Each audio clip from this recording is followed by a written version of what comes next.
മനുഷ്യൻ ആദ്യമായി കൃഷി ചെയ്തു തുടങ്ങിയ അപൂർവ ചില സസ്യങ്ങളിലൊന്നാണ് വാഴ എന്ന് പറയപ്പെടുന്നു.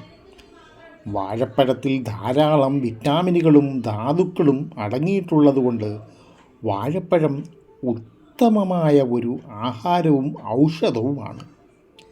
ഇതിൻ്റെ ഫലം, ഇല, പിണ്ടി, മാണം എന്നിവയാണ് ഔഷധയോഗ്യ ഭാഗങ്ങൾ. വാഴപ്പിണ്ടി പിഴിഞ്ഞെടുത്ത് നീര് 60 മില്ലി വീതം രാവിലെയും വൈകിട്ടും കുടിക്കാമെങ്കിൽ ക്രമത്തിലധികം മൂത്രം പോകുന്ന അസുഖത്തിന് കുറവ് കിട്ടും. പ്രമേഹ രോഗികൾ വാഴപ്പിണ്ടി നീരിൽ അല്പം മഞ്ഞൾപ്പൊടിയും തേനും ചേർത്ത് കഴിക്കുന്നത് നല്ലതാണ്. പുളിച്ച തികട്ടിന് വാഴമാണം ചുട്ടെടുത്ത ചാരം 1 ഗ്രാം മുതൽ 3 ഗ്രാം വരെ ദിവസവും 4 നേരം പാലിലോ വെള്ളത്തിലോ കലക്കി കുടിച്ചാൽ കുറവ് കിട്ടും.